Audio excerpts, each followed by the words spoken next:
嗱，聽日就中秋節啦，今日同大家喺屋企做一個唔使用烤箱就可以做成嘅冰皮月餅。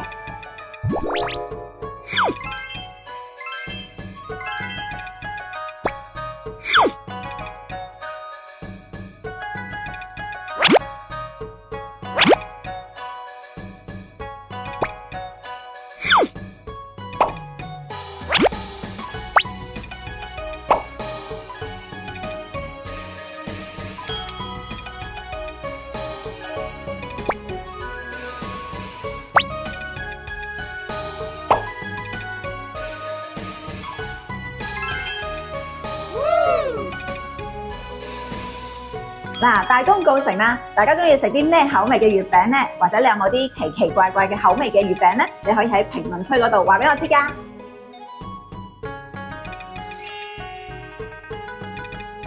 今時今日保命要緊啊，保持營養均衡，疾病拜拜。記得點讚同埋轉發俾你嘅屋企人喎。